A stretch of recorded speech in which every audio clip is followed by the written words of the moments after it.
Good afternoon, everybody. Welcome to the live stream. Myself, I'm Piotr Kurzin, geopolitics, former part of the UN World Bank, so on. We're joined by Professor James Ker-Lindsay in Cyprus, an expert on statehood, conflict, and, well, international relations, and Professor Michael Rossi, an expert on Eurasia and, well, comparative politics. I think that'd be fair to say, Michael, right? I can do that. Yeah, that's fine. I got my PhD in that stuff, so yeah. This is a bit of an emergency podcast. We usually do these on a sort of bi-monthly basis, but given what's happening on top of everything else, which is sort of one of the first points I want to make, we are seeing finally the event, as I put it in my video on my channel, about these two, Israel and Iran, and the all-out conflict, which has been the event analysts have been predicting for decades, and many have been fearing much more. I think what I want to say first off is that in any other time, we would have been absolutely astounded by what had happened in India and how quickly the media cycle and our attentions have shifted away because of what's happening in the Middle East, let alone that we've seen exchanges between India and Pakistan for the severe time in 25 years, let alone the ongoing conflict in Ukraine. The point I'm making is that global instability is just unprecedentedly gone. Peace dividend is gone. The frequency and magnitude of conflicts and just sort of volatility is at an all-time high and only seems to be getting higher. But there's a couple of things that I think is worth noting from this. Number one, Iran seems to be unable to sustain its rounds of missile barrages at the rate that Israel can. They're technically a wave below, which demonstrates that they either don't have the desire to use all their missiles that they can, or that they're just not sure how to respond completely. Second is that now, in the short term, Israel may well have won the battle of sort of trying to prevent Iran from getting the bomb, but in the long term may well have motivated the Islamic Republic more than ever to actually get it, because they do not have many other deterrents left. And then thirdly is, of course, the Donald Trump effect. Trump seems to be on this edge of wanting to get involved, and a lot of Republicans are, keen to do that. Bibi Netanyahu's dream of finally doing what he's thought of doing for decades is here. And there are a lot of Americans, Pentagon and all that, who sort of see this as an opportunity to finally take down Iran and the Islamic Republic, a systemic threat, and by extension cripple the also axis that, particularly the Russians and maybe the Chinese and the North Koreans are a part of. So a few random thoughts from me there. We've got many more, and James and Mike will have their own. So, I mean, maybe James, maybe we should come to you first, because you are in Cyprus, and the British have sent more jets to the region, and we have two big bases, whether or not you like that, in Cyprus, and you, I think, are overlooking one. So, I mean, what are you seeing on the ground? I can't believe I'm saying that, but what are you seeing on the ground? Is there a lot of activity? Well, no, I mean, Cyprus is very close to where everything is taking place. I mean, that much is clear. Some of the missiles were visible from here in Cyprus just a couple of nights ago. I didn't see it. I was tucked up in bed, I have to say, but there were sort of videos going around showing the missiles, and it was sort of reported in local media here. So Cyprus is incredibly close. I mean, for anyone who hasn't got a map handy, essentially it lies pretty much off the coast of the Middle East, pretty much directly east to where I am at the moment. You have Syria.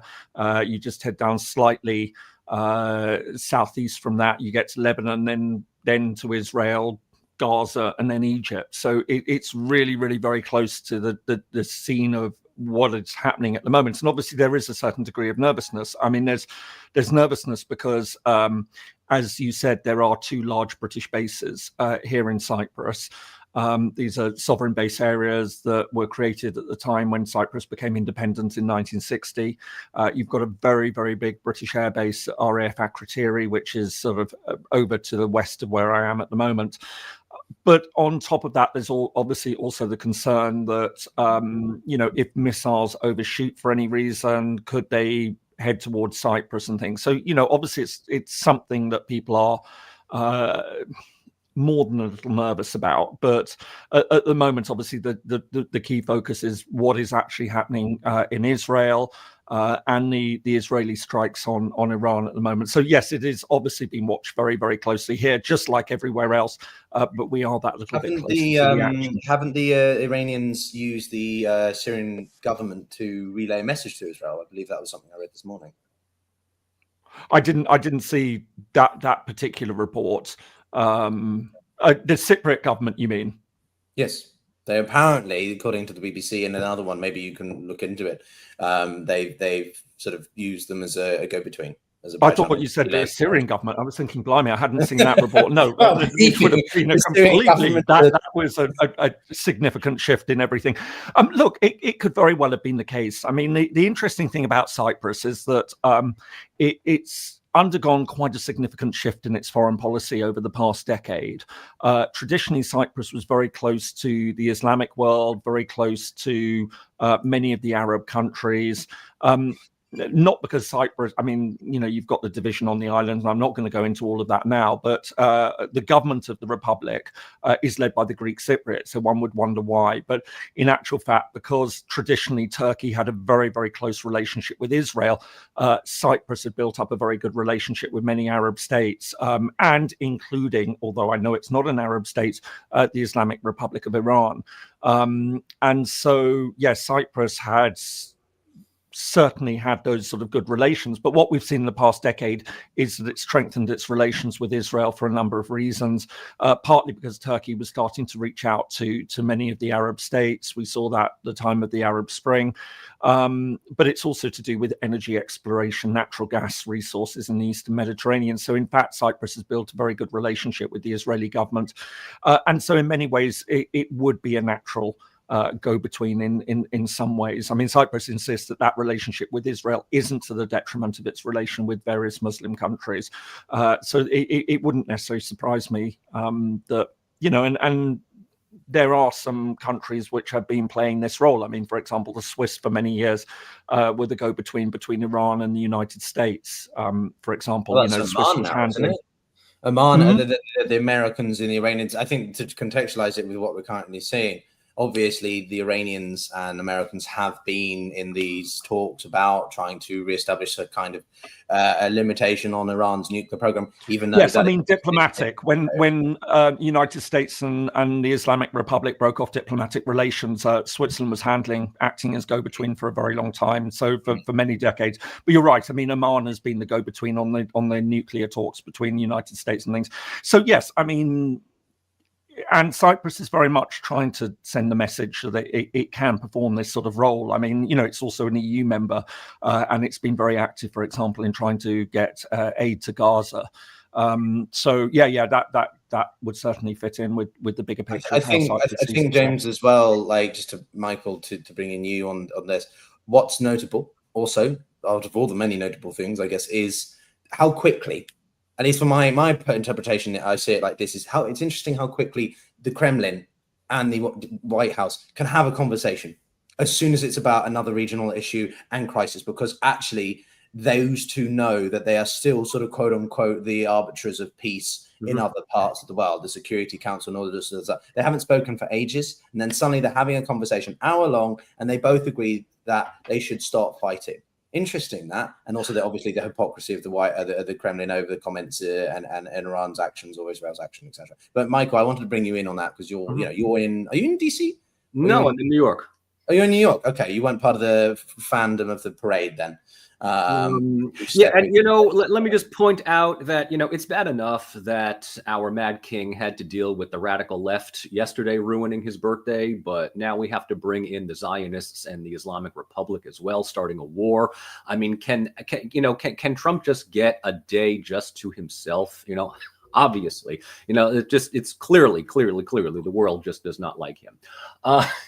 You know, it's not. Well, I'm not surprised that Trump and Putin were talking regarding yesterday, considering that they already established a communication link or reestablished a communication link a number of weeks ago regarding Ukraine. I don't know if in a parallel universe, Putin would have had the same conversation with Biden or Harris. But they are talking, and it is largely because one assumes that the other major power has the ability of reining in one of these two within the Middle East. And let's be perfectly honest here. As far as America's response, Trump's response is concerned, depending on whether Israel seems to have the upper edge over Iran at the time, Trump is either saying, yeah, I knew about this all along, I gave the approval, of course we're in the know, or we're not getting involved. This is Iran's fight. This is Israel's fight. We will provide support, but we are not going to get ourselves actively involved in this conflict. But doesn't it demonstrate that actually, because they can establish a crisis communications hotline, if you like, that quickly over another issue, that really Putin doesn't actually want to go to war with the United States, at least directly, right? The sort of the desire for peace in areas that they don't have direct control or activity over supersedes their, their rhetoric. Like all the point I'm making, all this hot air rhetoric around sort of, the US this and Russia that, and then actually you see at times of crisis elsewhere that the real diplomacy comes through. I think I don't think he ever did. I mean, unless you buy the rhetoric coming from the EU and a couple of war-hawky states in NATO, Russia never wanted war with the United States. Russia has said, Putin has said repeatedly and categorically that in a multipolar world, the United States remains the preeminent world power, but needs to understand that the world now has other rising powers like the Chinese, the Russians, the Indians, the Iranians, the Brazilians, among others. So it's, for people who are somehow surprised that Putin has suddenly reached out to Trump, I mean, I'm not exactly sure what they have not been paying attention to since Trump was inaugurated, but the two presidents have been in communication with each other. This seems like a natural and logical response. Fair. I think we need to. I just wanted to read some comments. We've got some comments. No, I just wanted to, because lots of people are talking about Russia. We will definitely do more on Russia in a bit, but I think we're going to focus on. Yeah. No, I think the key thing here is this is it's not about whether Putin and Trump talk. We know that that's been going on. I think what is far more important, and you realize this in diplomacy, it's when officials are talking with each other as well, and saying, right, okay, what are we going to do to manage this? This is absolutely crucial in these situations, as a conflict management. But I think there is also a bigger picture in all of this. I mean, I'm rather reminded, of course, of what happened in the Caucasus and Russia's role there. That whether Iran feels that Russia should be doing more to support it. I mean, Iran and Russia have formed a very close relationship. We've known that in recent years, a very unlikely relationship when you weigh up against their history. But they have formed this very close relationship. And it's one thing that has been proven from all of this is that Iran is significantly weaker than many thought. And I think this is probably the big picture that, we should be focusing on just at the moment, is that, you're right, Piotr, when you say that this is a conflict that many had feared for decades. I mean, we know since the Iranian Revolution, Iran has presented Israel as, along with the United States, as its key enemy, that this has been ramping up. There's been a shadow war that's been fought for a very long time. We've seen this fought through proxies for a very long time as well. I mean, we've seen Hamas in Gaza, we've seen Hezbollah, we've seen the Houthi. There was obviously the relationship between Iran and Syria, Iran and Iraq in many ways, which went from war into a slightly different, Iran still has quite a lot of influence over Iraq, which is an element that doesn't tend to get reported so much. And so there was this great fear of what happens if it all kicks off. And we've seen this ramping up over the past 2 years, not just all those old proxy wars, which have been going on for a very long time, this secret war, if you like. But it's actually become more and more open. I mean, we've seen the drone strikes that have taken place. Then we saw the exchange last year. And then this happens. And what has been absolutely stunning in many ways is the superiority that Israel has managed to gain in this. I think we'd had a sense of it last year, but this is the fact that not only were to launch such major strikes, but to be able to take out so many senior figures has been, that has, I'm sure there will be many Iranians who are absolutely shocked by what they've seen, and there's a lot. There's a lot we could go into. I think it's worth. I know you're not a military analyst, guys, but I really do want to cover a little bit. I think it's worth talking about what they've managed as it stands. Right, if we take stock of the current situation as it stands, I'm live on X all the time at the moment, doing these spaces, talking about this. So my mind is very much about all this at the moment. Like Israel now controls 50% more or less of Iranian airspace. Everything west of Tehran, Israel has basically established air superiority, and if they take over the entirety of Iranian airspace, that's air supremacy. Once you get air supremacy, it's near impossible to overdo that. And who's going to come to their aid, right? We can maybe speculate this on a little bit later. I find it incredibly unlikely the Russians are going to do anything. They can't seem to use their own air force to deal with Operation Spiderweb and the Ukrainians in their own airspace. So are they really going to leverage some of the military assets that are as valuable as their diminishing aircraft over a strategic partner? I don't think so. Also, the Ukrainian thing is very interesting because quite clearly the IDF and Ukrainian intelligence, Mossad, have been maybe not directly working together, but they're learning from each other. The pager attack that happened against Hezbollah last year was certainly an influence over the way that Operation Spiderweb was done earlier, in May. And now we've had this event. And I think that all these things coming together, along with the fact that clearly the Israeli government felt that if the US and the Iranians were going to get some kind of deal, then they maybe wanted to sabotage that, or Bibi felt that now is the time he had to move.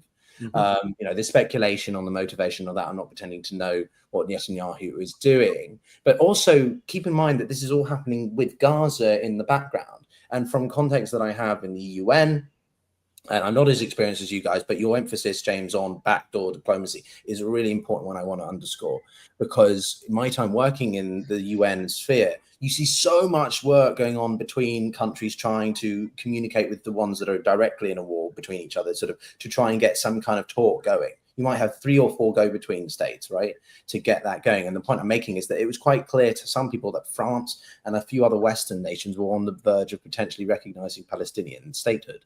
And maybe Israel doesn't want that, and so they want to shift the focus. Again, this is kind of speculative, but it points to the layers that we're talking about. Now, I want to do some housekeeping as well. We've got quite a big audience. So, we're going to I'm going to be monitoring the comments, and we're going to, obviously take your questions and things like that. But yeah, we're going to try and cover as much as we can. I just have to point out that Wade has said Iran is so weak that they hit the IDF, MOD and Haifa fuel terminal. Look, Wade, nobody's saying that Iran hasn't struck back, but if you believe that the Iranian response is anywhere close to what Israel has done, then it's probably they're a way behind, mate. Like they exactly. It's probably pointless having this this conversation of trying to persuade. I'm not going to dismiss that Iran is a capable, potent force. It's not Guatemala. No offense, Guatemalians, but you still have to treat it with respect. It's still very capable. But it has taken an absolute hammering. There's just no doubt about it. I mean, that is just simply the reality. This was a conflict that was feared for many, many decades, and it's now playing out. The other thing is this all point about air taking down one single F-35, if they've even managed to do that. That's one military asset. That's not enough to the entirety. I've read one report earlier saying that the Israelis have taken out the Iranians' production of radar. Their entire infrastructure and base where they produce radar systems and things like that is gone. And if they've taking out the military chief of staff, taking out the commander of the Revolutionary Guard. I mean, seriously, it has decapitated the Iranian armed forces. And yes, Iran moved to replace them very quickly, and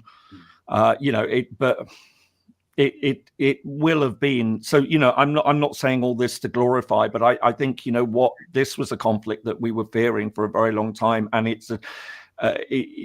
Israel has emerged very, very strong from this. Of course, there is the bigger picture of what happens next, how long, because Piotr, you make the point. I mean, Israel might have gained air superiority, but where does all this go? We aren't going to see a land war, that much is clear.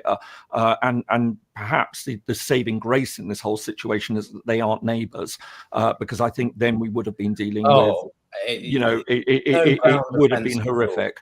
No, I want to. Michael's sitting there probably a bit like, left out. But Michael, to bring no, I'm not left out. I'm here. just reading. I'm waiting for everybody. I'm waiting for the analysis of Israel's first sucker punch to be analyzed. Well, I think the thing is that look. Let's be Michael. Let me ask you a question on that, and then you can go off on it. Sure. But so the Americans obviously are the ones that are the only capable with the bunker busters, and Israel is actively gagging at this point on Netanyahu, at least for them to come in. And so it comes to the question of what is Israel's objectives here? Do they just want to do enough damage that the primary higher leveled or whatever, not as deep, shallower in nuclear facilities are gone?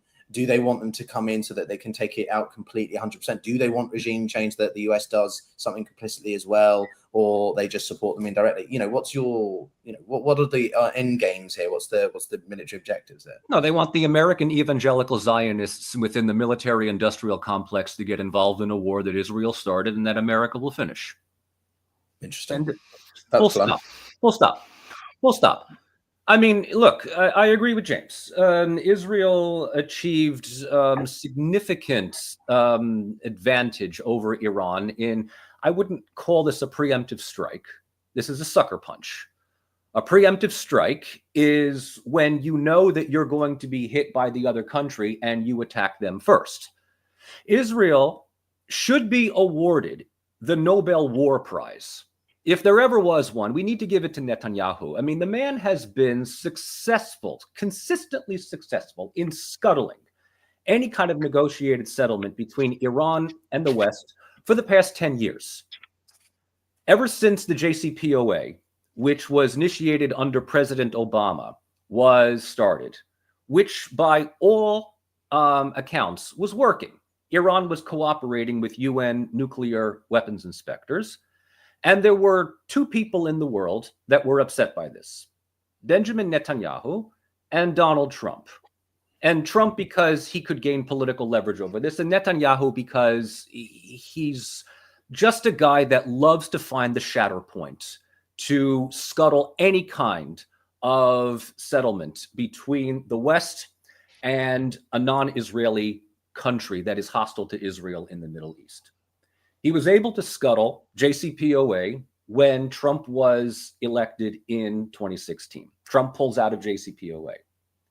The negotiations continue for years without the United States. Iran was complying up until recently with the IAEA.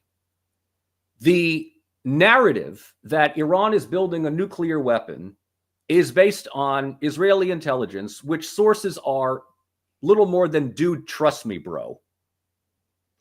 And the United States, I think you have a fair point on that. And a number of war hawks in the US that are complacent and allied with the Israeli state take this at face value. I think that there's a fair amount.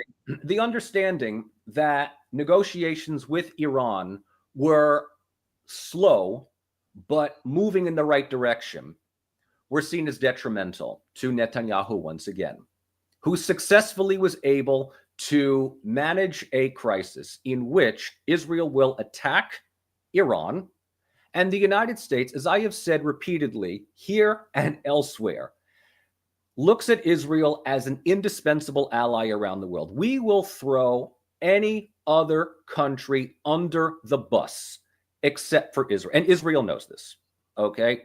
Netanyahu's biggest and most valuable, useful idiots live in Washington and to a lesser extent in London. And he knows that they are not going to allow Israel to fight this alone. Even though Trump says this is not our war, Rubio says we're not getting involved. We have given Israel the weapons, the money, the diplomatic immunity, the military green light to do what it will do. And if Israel is now asking the United States to be actively involved, it means that their opening salvo largely depleted most of their capability to attack Iran. Israel is a country of 10 million. Iran is a country of 80 million. If you honestly believe that Israel is going to single-handedly destroy the Iranian state just by itself, you really need to get out of the neoliberal bubble. And if you honestly believe that the population is going to rise up against the Islamic Republic in the name of Israel, I mean, look, let's be honest here. The population of Iran does not like the current government in Tehran. This is another thing that we need to discuss about on the ground here, how unpopular the government is. But when that government and the population are now attacked from the outside by Israel and by proxy the West, I don't want to say that this is a whole rally around the flag effect, but suddenly people that were critical, Iranians that were critical of their own government, are going to be even more critical of the international attack on that country. So Israel has thrown the firecracker into the crowd and is now expecting larger countries to come in and help it. Michael, I would say a couple of things to that, which is, I just want to make one quick point, which is, because I know James, and it kind of bleeds into what I'm curious what you think, James, but like, you are right, Michael. I personally was never, well, there's a difference between the government or the regime and the people, as I think we know. I hate the Islamic Republic, but I also really can't stand this ultra-nationalist Israeli government. I hate both of these entities. I do not think that if we had a more moderate government in Israel that this might be happening. And if it was, it wouldn't be under quite the same circumstances. I like to believe, maybe falsely or whatever, some people on one side of this argument will think maybe, that the JCPOA was working and that it wasn't a disastrous deal. But equally, this is the Islamic Republic, and the mullahs are not exactly the most trustworthy group. I worry about whether or not they really were complying longer term, or whether it was fainting and that they were continuing to do enrichment in some of these much deeper facilities. But equally, attempting to deliberately scarper the negotiations, which is what a lot of people believe, is not necessarily good. And this is where it brings in my question to you, James, or sort of a point that I was listening to another podcast made very well by Rory Stewart of the UK, which is that this is arguably a preemptive strike in the eyes of Israel. It is a, strike done to ensure self-preservation because of an existential threat. However, the gray zone around that in international humanitarian law is high. And some people have said that this is not within, well, it's not legal. And what Israel has done is not right or illegal at all. So there is a huge debate now around this. Is it a preemptive strike or just an act of aggression against a state that was, well, is obviously a destabilizing force, but ultimately was not doing anything quite this level? So I don't know, James, what's your thoughts on that? Look, I think this is one of those situations where you can hold all sorts of competing views that aren't all incorrect. I mean, you can take lots of different positions. So you can take the position that yes, Netanyahu has quite clearly been warmongering, but I think you can also take the view that as leader of Israel, that Iran had just been judged by the IAEA to be in breach of its obligations. There has been a lot of concern that it's been on the verge of producing fissile material. That this is a regime that, listen, there will be a lot of people out there who will just simply probably be cheering on Iran because it's anti-Israel. Fine, take that view if you want. But the reality is that this is a regime that has spent almost half a century declaring Israel to be its eternal enemy, to wipe it off the map, to eradicate it. And it's on the verge of producing material which will allow it to create a nuclear bomb. And at that point, you have to say that any serious Israeli leader would have taken the view that, do we strike? And there was a lot of people who felt that maybe Iran was trying to string the US along to give it the time in order to complete that process. And I realize there will be a lot of people watching who will take a pro-Iranian position, people taking a pro-Israeli position on this one. I'm just simply saying, right, okay, let's look at all the different factors that come into this, that, and let's not build up one side against another or anything in it just because you don't like the other. But at the same time, let's not view Iran as the complete victim in all of this that many people want to present it as saying, and that Israel has just carried out this strike and it violates international law. Iran has been developing a nuclear weapon. Now, everyone can say, well, and then you're going to get the view, but Israel's got a nuclear weapon. And yes, it's widely accepted that Israel is a non-declared nuclear power. But again, if you look at the broader who's context, allowed, I'm going to be devil's advocate, James, who's what, because the United States is the de facto biggest military power with the most hard power, that they can de facto tell everyone that you're not allowed a bomb, you can have a bomb. I'm being devil's advocate deliberately, obviously. No, I mean, look, the reality is that who's America and Israel to say to the Iranians, you can and can't do this? It's not for America and Israel to tell the Iranians. Are they not? It's not for the Americans or the Israelis to tell Iran that they can't have a nuclear weapon. It's for the international community. There are treaties against this. Unfortunately, what we have seen is that countries have violated this. I mean, it's not just Israel that has done this. I mean, India, Pakistan have violated the prohibition on developing nuclear weapons. North Korea has violated the prohibition on developing nuclear weapons. And the reality that Israel would say is that once you have developed those nuclear weapons, it's very, very difficult to close that barn door. And then you create a much more dangerous situation. So look, I am just trying to say that, listen, one can understand, and of course, there will be lots out there who would say, yeah, but it's just Netanyahu wanting to be a warmonger.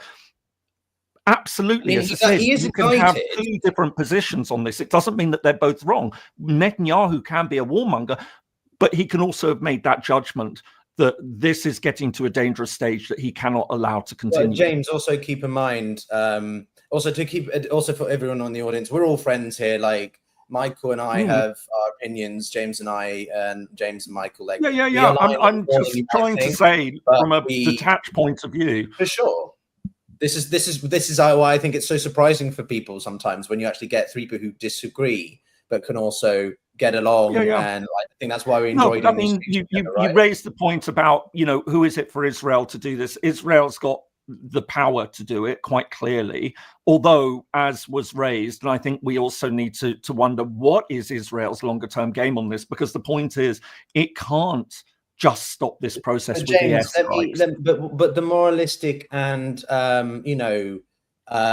just whatever, the big question is, though, you're a man of international law, and if you're saying that Israel basically has the capacity to do whatever it wants, we're entering a really dangerous and unprecedented time now that sort of, excuse me, but fuck it, fuck the rules, based order, the one that we are supposed to be upholding as the West.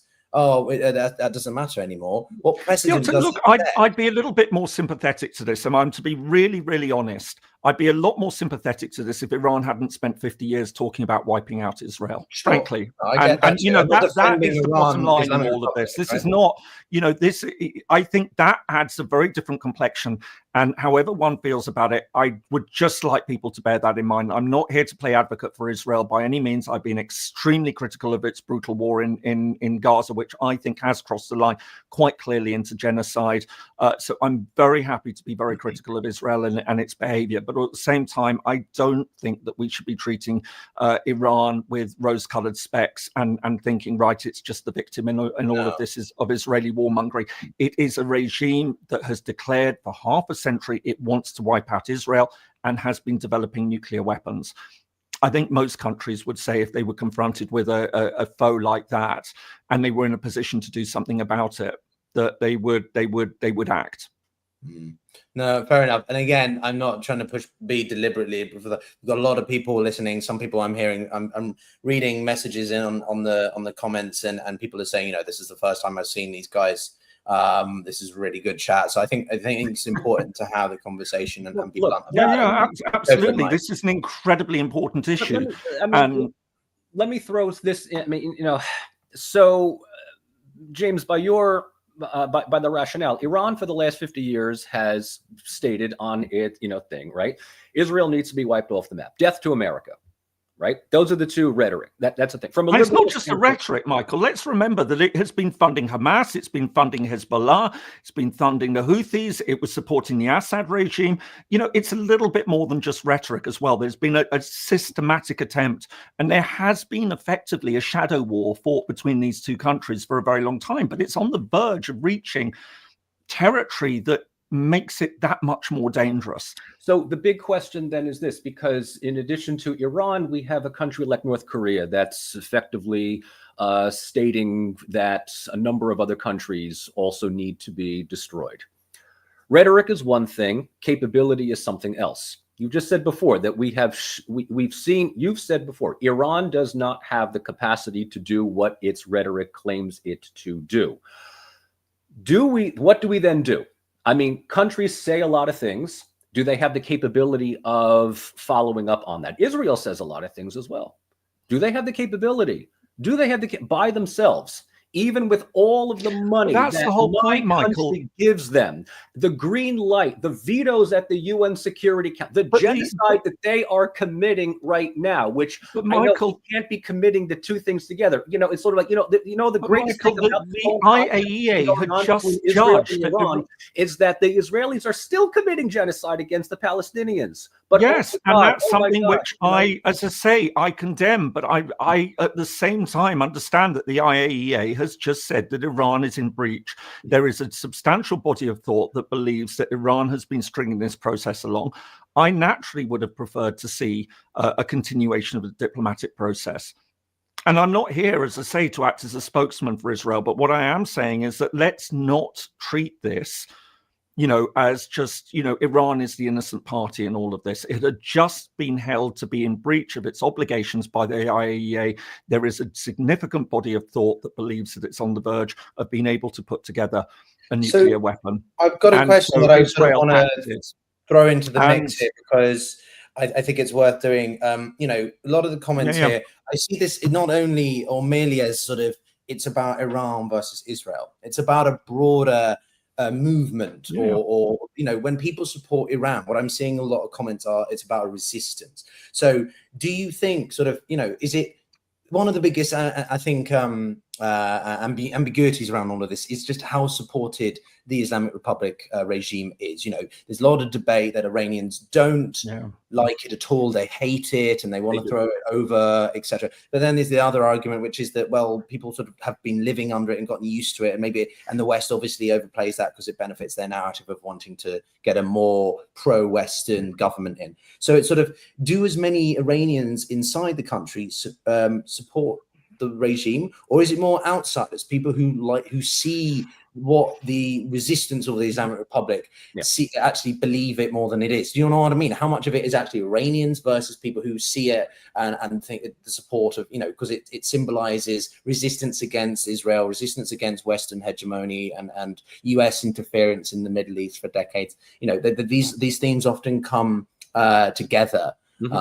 Under this sort of similar point, which is to sort of, stop Western imperialism. Well, personally, I do think that the Iranian people would like more options. Maybe they don't necessarily dislike the system as a whole. I don't know. I really am not an expert on intricate internal Iranian politics, but, or maybe I'm blindsided my preference for a more, liberal Iranian. It's one of the oldest countries in history. It's one of the most remarkable countries. I'd love to go. So that's sort of what I think one of the biggest issues is not even about the exchanges happening right now. It's about the double standards thing, I guess is what I would summarize it as.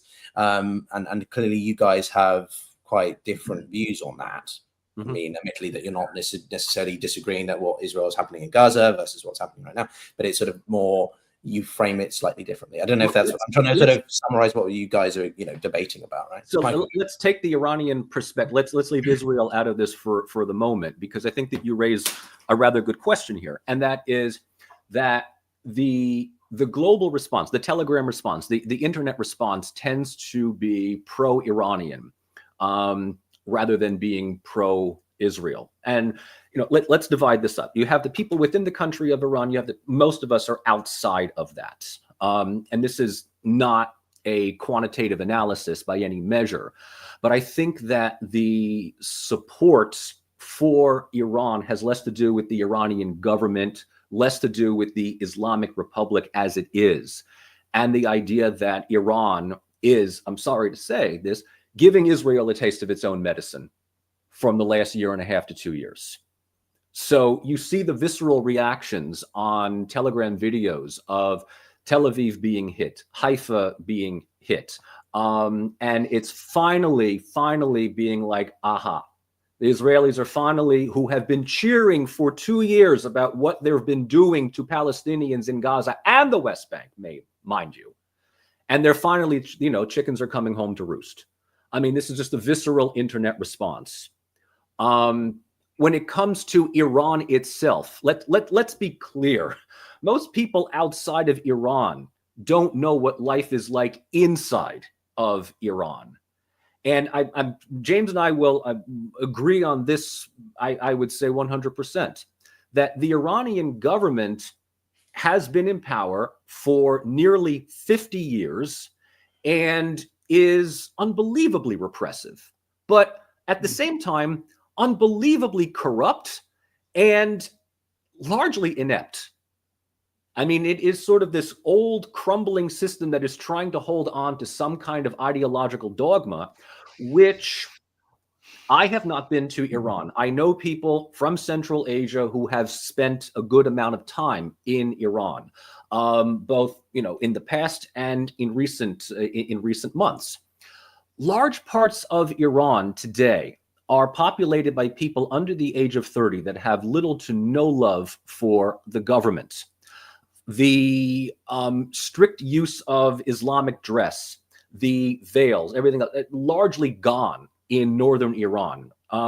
People are just going out wearing as much secular clothing as possible, dyed hair, pierced ears, tattoos. I mean, some of the most, cosmopolitan looking people out there. Now, that doesn't say that these are people ready to overthrow the government and support a pro-Western, pro-US, pro-Israeli ideology. But what it means is that the population, and, I can't help but think about other countries that have people that hate the government, but suddenly that government fell afoul of the West, whether it was Milosevic in Yugoslavia, Saddam Hussein in Iraq, whoever it happens to be, but suddenly they become under attack from the West. And the West now effectively says this whole country is ideologically committed to this one government, where the people inside are now forced to ally with that government against the outside. So it completely destroys any nuances that the public might have. And of course, the fact that the country is attacked by Israel means that, opposition to the government, opponents, dissidents, they have no love for Netanyahu.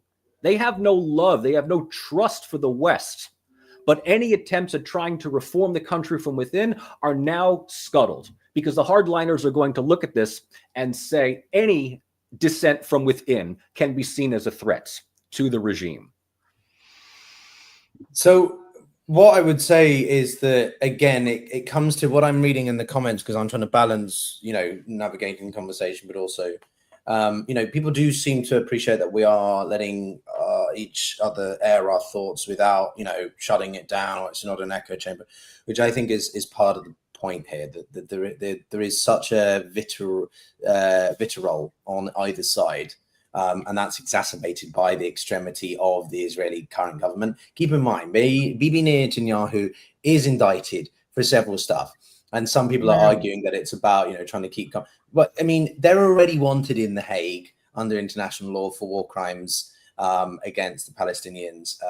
Don't get me started on Ben Gvir or Smotrich. I deplore those two. But on the other hand, you do have this ideologically based entity which has a very clear objective about Israel.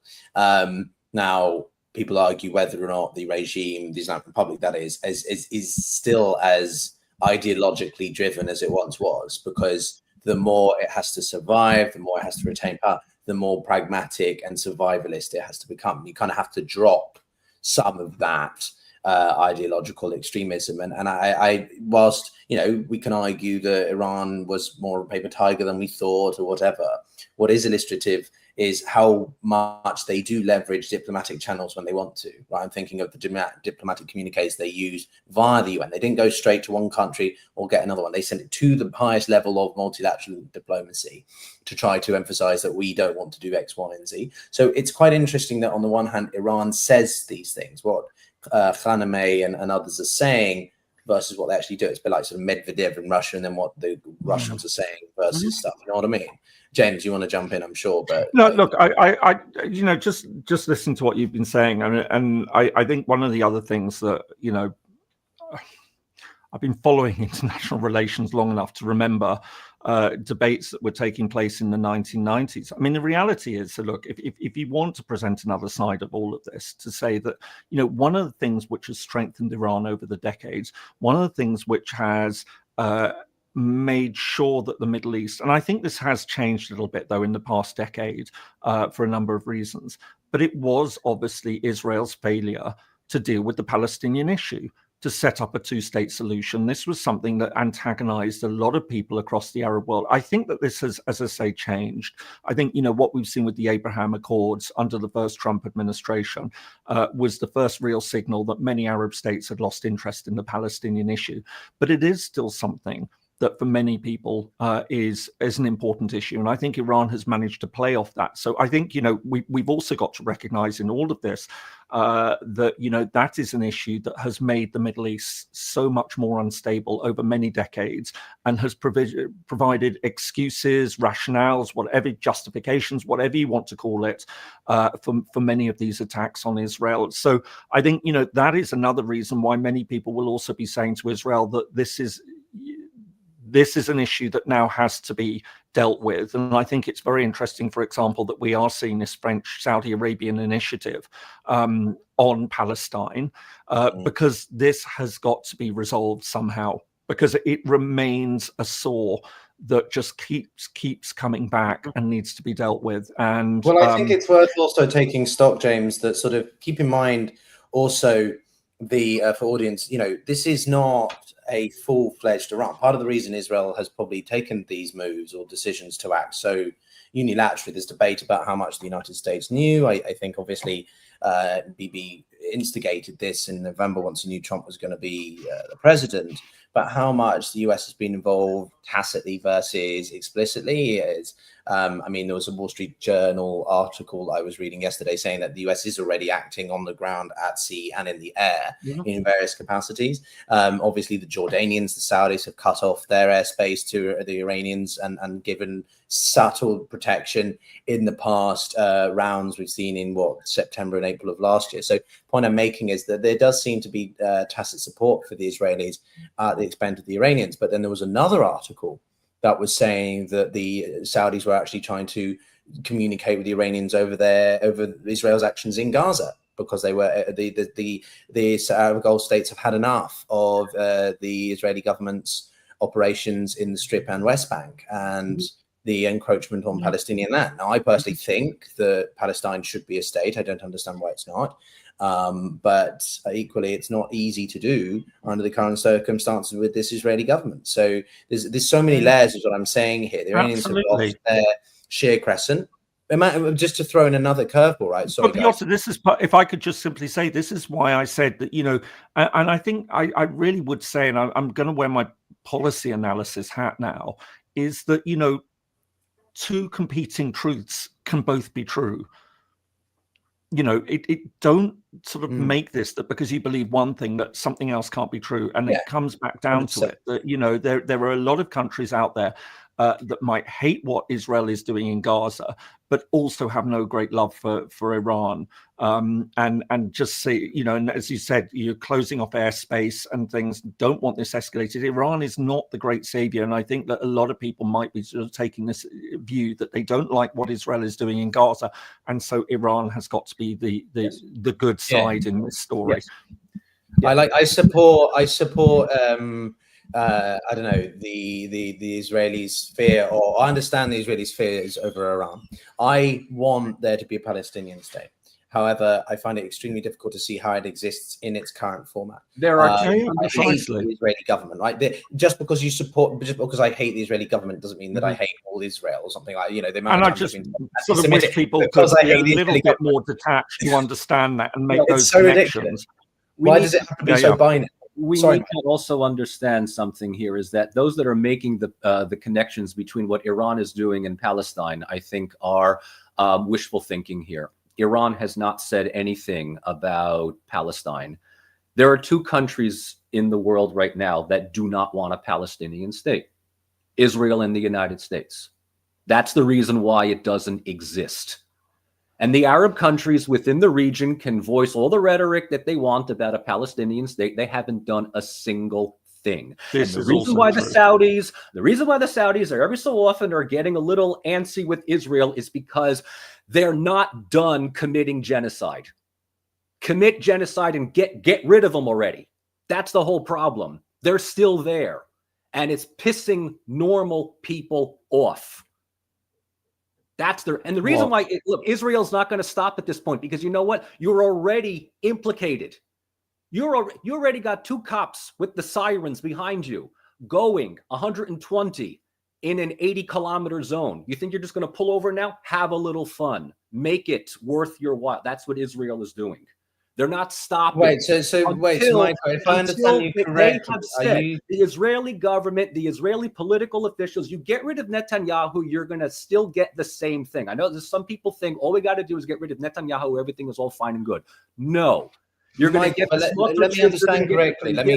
They are going to continue with the eradication of the Palestinian people because they are already so far into it at this point that if they stop, they're going to be implicated for all kinds of crimes against humanity. But Michael, let me understand. Michael, if I can just stop you. No, so I do want to sort of, to Michael, to sort of, are you suggesting that the Gulf states aren't doing anything, because are being more passive because Israel's basically doing it for them? Is that what you're saying? The Gulf states say a lot of things, but at the same time, they're in the same pockets as the U.S., and they are deeply connected to the Israeli states. Yeah, okay. But the Abraham Accords, the MBS clearly wants some form of a relationship with the Israelis. Egypt was the first to do so very quickly after the is it Yom Kippur? Right. So it's in the late 1970s, and you had the Camp David Accords. But so are you saying that so the Arab states are largely rhetoric about their brothers and sisters in Palestine, but in policy and action, they're not doing anything because it benefits them? No. Is that what you're saying? Yes. Right. Okay. No, I want to make sure that I'm not missing. No, I mean, on that I agree. I mean, it's quite clear that the leadership in a number of Arab states has made the decision that, for whatever reason that is, that Israel is here to stay. That the rhetoric of decades of wiping it off is just held now by a small handful of countries. Most have just reconciled themselves, if not for full recognition, as we've seen with the Abraham Accord. So, I mean, just to remind people, I mean, as Piotr, as you said, Egypt was the first to recognize. Then you had the Palestinian Authority, PLO, that recognized. Then Jordan did. Now, Mauritania did and then withdrew it. But you've also got Bahrain, you've got United Arab Emirates that have recognized, you have Sudan that recognized, you have Morocco that have recognized. So, there's a number of states. Saudi Arabia, many felt, was on the verge of recognition. I thought that it was probably coming sooner rather than later, but obviously everything that we've seen, with October 7th, followed by the war in Gaza, has made that politically impossible at the moment. But there was no mistaking the fact that before that, the relationship between Israel and Saudi Arabia was becoming incredibly close. And if Saudi Arabia had made that decision, it would have had a huge symbolic significance. There was no doubt about it. I don't think it would necessarily have had quite the same practical significance. It wouldn't have meant other countries would have necessarily fallen into line. I don't think you would have seen, Syria, for obvious reasons, wouldn't have followed. Iraq wouldn't have followed, I don't think. But it would have been symbolically hugely significant to see that. And I think that what we have seen is that more and more Arab states have just simply said, look, we're not going to allow the Palestinian issue to determine our relationship with Israel anymore. And I think, Michael, in that sense, you're right. I think there will be a lot of people who would be saying that, if the Arab states had been more willing to lean on Israel, then maybe things would have been different. That it isn't just about the Western European countries doing it. Where's that indignation, that very, very vocal indignation, or even from those countries that have recognized Israel, saying, listen, you either make some moves on this peace deal, or these recognitions will be rescinded. Well, I think that we need to, but we also need to add one other thing here. Making peace with Israel's existence is based on the 1967 arrangements, a two-state solution arrangement. The UN recognized 1967 borders with an eventual Palestinian state comprising of the West Bank and Gaza. Now, if this were the only issue, we wouldn't be having this conversation. But it's increasingly difficult for many of these Arab countries to continue to turn blind eye and deaf ear while there is an active engagement of ethnic cleansing, apartheid, and settler colonialism in the West Bank. The governments can continue to remain steadfast in supporting Israel and just kind of saying, we don't want to deal with this touchy issue. The public thinks differently. And that's not just in the Arab-speaking world anymore. That is increasingly in the Western world as well, to the point where bringing this up, bringing empirical evidence up, now all of a sudden has you run the risk of being called anti-Semitic, simply for pointing out what is apparent happening every single day. No, and Michael, I agree. And, you know, let's not forget that there was a very important advisory opinion that came down in July last year from the International Court of Justice, which said on the request of the United Nations, which wanted clarity on the matter, which said that Israel is in the process of annexing the West Bank, which stands absolutely contrary to UN Security Council resolutions and the basis of a settlement. And they're absolutely right on this. And this should have been far more called out by countries. Mm-hmm. Absolutely. I think, you know, we can point very, very clearly to all sorts of violations of international law that Israel has carried out. Its annexation of the Golan Heights, for example, which took place back in 1981. I mean, you know, there's a whole litany. I mean, that's not. But again, I return to the point that, you know, we also have to recognize that, you know, this is a country that has faced an existential threat from Iran for a very long time, and Iran is not a pleasant, you know, regime, as you point out. I do want to not go too much down, I think, the Palestinian route, not because I don't think it deserves a thorough conversation about it. Yeah, no, I mean, absolutely. I mean, the question now is, what this means for the wider Middle East, I think. What does Iranian? Well, that's sort of what I wanted to pivot the conversation. I mean, I would underline the Palestinian aspect is sort of it from the Gulf states or Arab states viewpoint. It's a debate around moralistic principles versus strategic interests.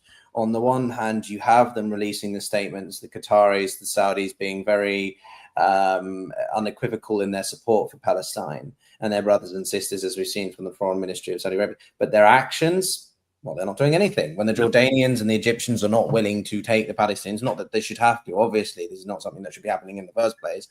That calls into question sort of what really is driving the governments of these countries. And I noted one comment, I think not from my channel. It's difficult. Unfortunately, I can't tell whose channel it's coming from. Otherwise, I would mention that. But they were sort of saying that, keep in mind that the authorities, the people who lead these Arab states, were the entire Middle East as it currently is cut up was carved up by the British and the French predominantly, and you know, and so those countries have had a role, quote unquote, historically in putting entities, in with sort of interests that are benefiting of the West or something like that. So I certainly think that has a role to play, but I don't want to go too far down the historical context rabbit hole, because right now we have missile barrages ongoing between these two, and it's this sort of increased isolation and the unprecedented sort of erosion of Iran's perceived influence and power that is part of it. Yes, of course, again, they are capable. Don't get me wrong, audience, that I'm certainly saying that the Iranians don't have any ability to do anything. That's not what I'm saying. But my point is that they have lost Hezbollah. They have lost an entire nation state in Syria, which I think was the biggest fact, because you can argue how much of that was related to events preceding it, i.e. Iran and Israel events. But if Syria's government regime change had occurred at any other time, a couple of years ago, that would have been huge. But it's so lost, blurred in everything else. And the sheer crescent that goes from Lebanon all the way down to Iran was such an intrinsic part of Iran's destabilization or whatever regional influence strategy. And so now what does that leave us? That leaves us with the Backdoor organization or whatever, these militia groups that are dotted around Iraq, and the Houthis. And one interesting scenario I sort of have mentioned in a couple of posts on X and my YouTube page was to what extent could the Iranians, I'm doing scenario thinking here, to what extent could the Iranians target directly French, British, American bases as they've threatened to do, right? Mm-hmm. I'm sort of bringing it full circle. We've been on the air now for an hour, and we started this conversation a bit like that. An alternative that seems to be gaining traction is that the Islamic Republic shuts the Strait of Hormuz, yes, which is 20% of oil supply. The Houthis control the Gulf of Aden, and that's obviously a massive shipping lane into the Suez Canal. What does that do to oil prices? They go up. That benefits Vladimir Putin and his war and his coffers for his campaign in Ukraine. But also it puts pressure on the United States, because if there's one thing that the US doesn't like other than war escalation, it's economic uncertainty. Yes. And so will that be the trigger point that the Americans either get involved directly, or they put pressure on Israel to stop its strikes because they don't want Iran to be blockading the Gulf of whatever, this sort of dual strategy, right? Do they have the capacity to do that is another question. But these are sorts of some of the thoughts that are going through military analysts, geopolitical analysts, and so on. So I just wanted to throw that into the mix because I think it's quite interesting. Is Iran going to go fast and just go and get the bomb? Now are they just going to go whole hog, head down, and just go for nuclear enrichment 100%? I mean, one never knows in these situations, but I mean, I'd be surprised if Iran were to go against British, French, American targets. Yeah, because I think that it would involve them. I think it would be more likely. All right, so we Piotr, as you said, there's a number of different factors here, and it's trying to work out what the end game is in this. Is the thinking now in Tehran? We have taken a serious bloody nose. Maybe it's time that we really sew up this deal on limiting our nuclear capabilities. We really want to pursue this for peaceful means. And do you think Israel's going to allow that, James? No. But this is the thing. This is what the negotiation has been about. I'm just trying to sort of say, right, okay, there's two particular avenues, if you like, that you would imagine that the Iranians would be taking their view on. We've suffered a hit. We've suffered a defeat, and a fairly stunning defeat at the hands of the Israelis. They're not going to say it publicly as such, but is this the thinking that you're going to have in certain corridors within Tehran that would just simply say, let's cut our losses and come back and do a deal? Or will the view be, this has proven exactly why we need to press on and have a nuclear weapon and just say, right, okay, we're going for it. And at that point, does that then bring the United States into it? Because if Iran then does look like it's going for it, and if the Israeli influence on the United States is as strong as has been suggested, then that becomes much more realistic. And I think going against British, French, US targets is going to be so. Really, I think the argument at this stage would be, if Iran is genuinely interested in pursuing a more peaceful relationship generally, then it would be to say, right, okay, let's get this deal sorted out. Well, I do want to just look. As I say, this is just trying to think. How would it be that decision makers would view this? And can I just say one other thing? That I mean, one of the things I'm always very aware of, and and I always would say to students is, it's one of my 3 points of policy analysis I always emphasize is, it doesn't matter what you know to be objective truth. Nothing matters less when you're trying to understand how parties are going to respond in any given situation. It's the dictum, what people perceive to be real is real in its consequences. Never base your analysis on what you know to be as objective truth. Yeah. What you have to do is think, right, what is it that the parties will view as objective truth, whether that's real or not, because that is what's going to drive their decision making. Well, keep in mind, a huge proportion of this is the war of narratives. Yeah, and both have no. We have the war of narratives, but I'm saying you've got to go beyond that and think, how is it in any given situation to, if you like, almost climb into the mind? What will people in Tehran, what will decision makers be thinking at the moment? And it's a very, very difficult one. You get into all sorts of cultural issues, and this is why people who know countries, and I'm going to give a big up to the area studies community in this world, you know, the people who actually spend their lives studying countries, studying regions, so that they understand those cultures, that they understand the languages, that they, you know, understand the thinking that goes behind it. These are the people that, frankly, more and more sort of foreign ministries need. It's not just a case of thematics, is it? It's area studies. I think that's an area. Yeah, but it's precisely to try and give that understanding. I do want to make one point quick, which is that the Iranians, as we talk about, you know, their options and choices, they've launched another wave now. A comment I saw was from an Israeli. He's had to go into a bomb shelter. So, you know, whilst we're talking from our respective parts of that, I also just want to be sort of, you know, but also, I mean, you know, sometimes there are real people. We have to understand that, you know, different cultures work in different ways. And I remember, you know, this was really clear. I remember very much, and Michael, you'll remember, Piotr, you're probably a little young, but it has now entered. I don't mean that in a disrespectful way. No, I know. It's the reality. A lot less. I remember the run up to the Gulf War, not the Gulf War I, but you know, the US invasion of Iraq. A lot of people said that if Saddam Hussein didn't have WMD, why didn't he just come out and make it very clear? Why didn't he just let it? Because it was a face-saving thing. Yes. For him, he needed to be able to show that he was standing up to the Americans. He couldn't be revealed for being the paper tiger that he really was. And so he would rather have gone to war, a war that he probably knew he could never win, rather than be seen to be capitulating. So and I think this is why, as I say, sometimes you've got to understand, because I remember at the time, a lot of people didn't understand, why is this? Why is he not just saying, let in the inspectors? And let them get on. I think the reality in that situation is Bush was itching for a war. I mean, Michael, you'll remember exactly what it was absolutely. Like. There was no question about it. There was no question about it. So, look, I mean, you know, in a way, James sort of answered the question that I was going to pose to him. And this is the reason why, at the end of the day, we're on the same page.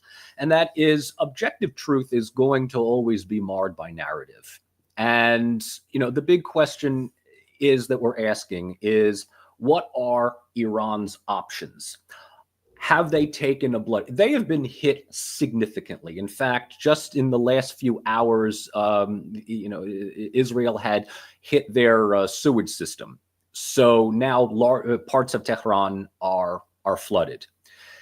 Does this mean that the Iranian state is going to collapse? No. Have they taken a have they taken a beating? Yes. Both countries have basically they're committed to shooting themselves to hell at this point.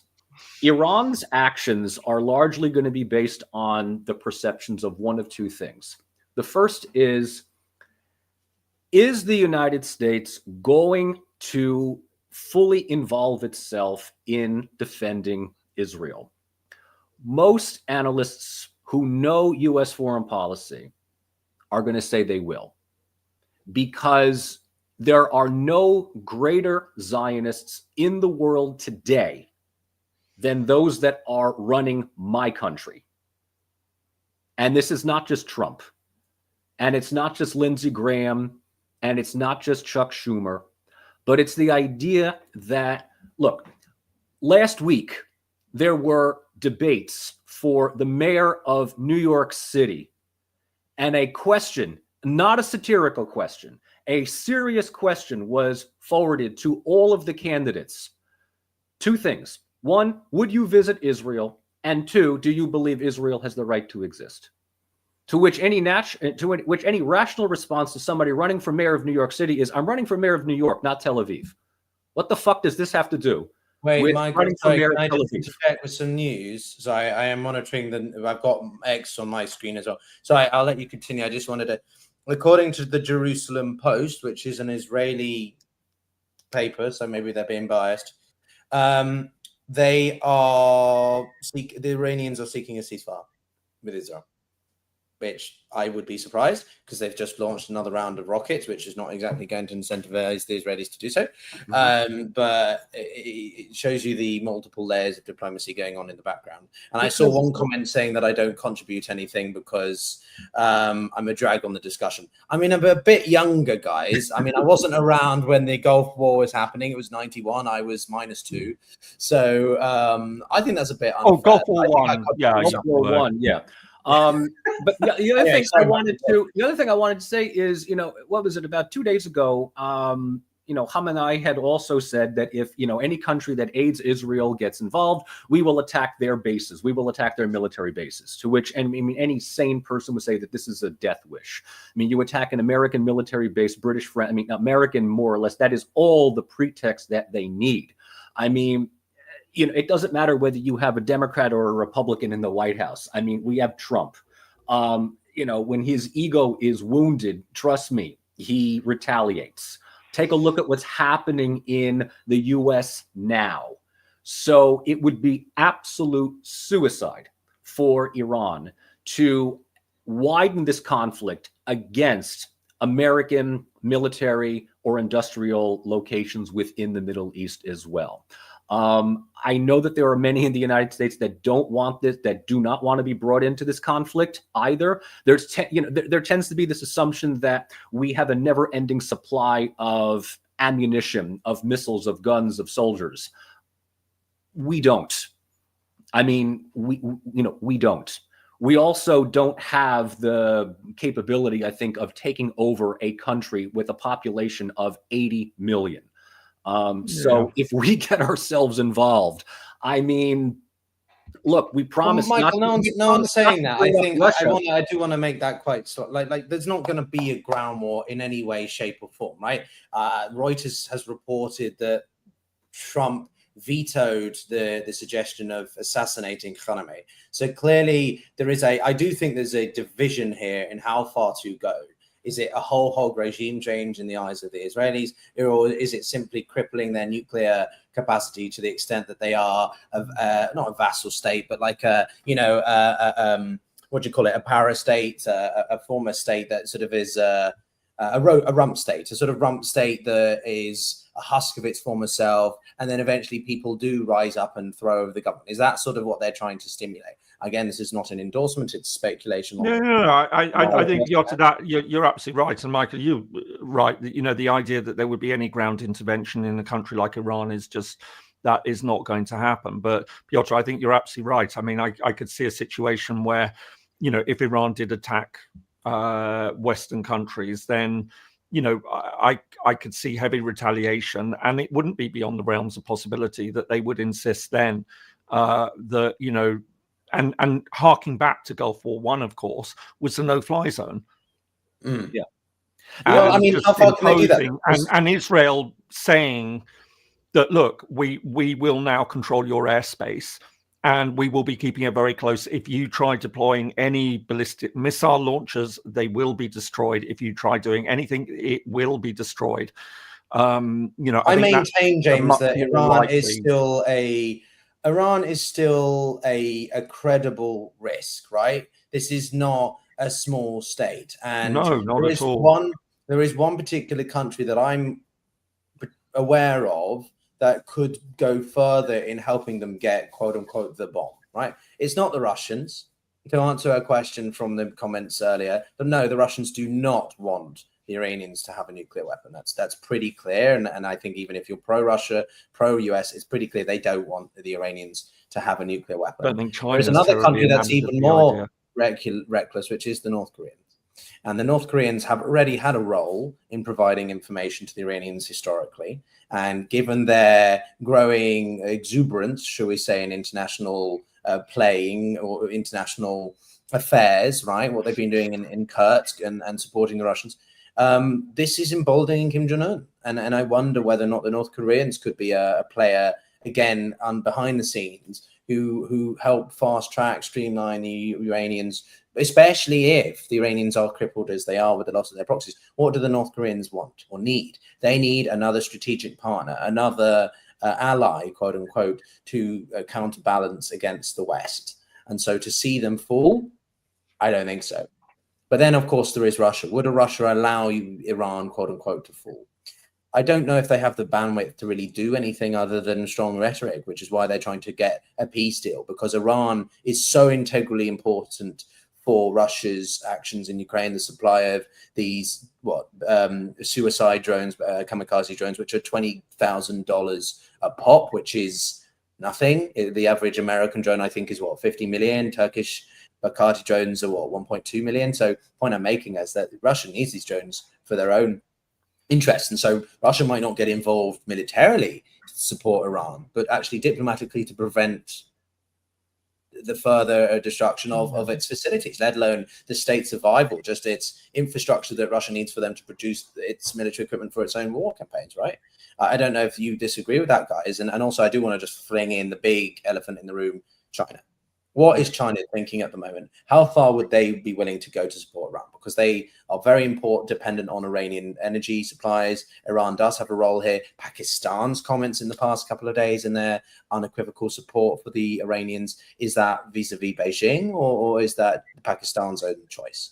Because a lot of people see Pakistan as a pariah state or a vassal, or whatever, a delivery, mouthpiece for Beijing at this point. Well, the Caspian trade route, the Caspian trade routes, the Caspian pipelines are effectively an alternative to the Suez, and so it makes sense for countries like Russia and China and Pakistan to ensure that the government in Tehran stays where it is.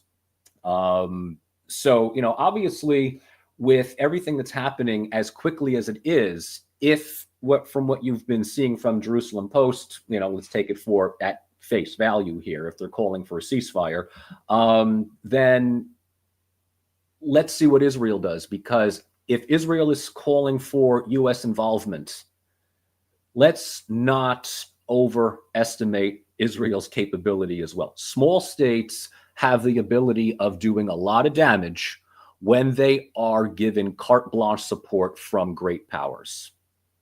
And Israel is a great example of this. If the United States says we will not get ourselves involved, or if the United States under the Trump administration realized that Israel under Netanyahu is more of a liability than an asset, you'll be very, very quickly amazed at how fast Israel also was willing to reach an agreement. Remember, in the 80s, I forget when this was, Reagan threatened to cut off every single dollar to Israel. And who was it? Was it Yitzhak Shamir or Yitzhak Rabin? I forget which one. My apologies for not knowing the prime minister at the time. They quickly capitulated. Netanyahu does what he does because he knows that he has his closest allies are not in the Knesset. They're in Congress. Sure. Now, it's interesting. I feel like we've got a big audience here. I mean, this is quite a far wide-ranging conversation. Everyone, is streaming to X and also to our respective YouTube accounts. James and I do international stuff. Michael does fantastic stuff on Russian stuff. I wonder if you'll be covering this from your perspective, Michael, as well. But, I do wonder about the great power politics of all of this. As I said, for me, it's not often the most flashy things that can reveal some of the more important shifts. And I mean that in the sense of the diplomatic communiques between the Americans and the Russians. I do think that is something to watch more than we might think, because, again, I just don't think the Russians are getting involved. They don't have the capacity to do so. They can't risk their own military assets in their own airspace, let alone getting involved directly. I mean, they let Syria fall, and they were fighting there for 10 years against Islamic Republic, against the Americans indirectly, against the Kurds or whoever, the Turks as well. So are they suddenly going to do so for a country bigger and more strategically interested? Well, maybe if they didn't have their war in Ukraine. So I really question the extent that the Russians are going to do more militarily, intelligence-wise, or trying to sort of, provide non-lethal aid. This is one debate people are talking about, that maybe the Chinese are sending non-lethal aid to the Iranians. But that's not enough to offset when you've got all your infrastructure being destroyed left, right, and center. And the other thing is that there was this oil depot that was burning yesterday significantly. I forget the name of it, but people were really fearing that that could become a Lebanon 2020 disaster, which would be, and we know how much that crippled Lebanon's economy as well. So there's a lot of elements here, and obviously all of this comes back to also Mr. Trump. He's such a we talk about specific countries as a collective, but then we talk about America, but then it's just him.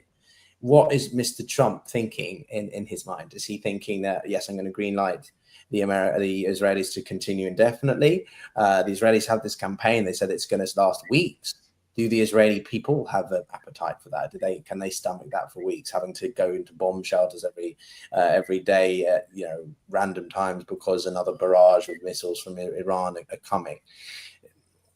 I'm not sure how sustainable this this campaign, if you want, by the Israelis is. I do think there was going to be an exorbitant amount of pressure from whether or not the Israelis seek to listen to it is another matter. But equally, if they don't get their bunker bombs from the Americans, then they can't really do further than they already have. They can't really do more than they've already have.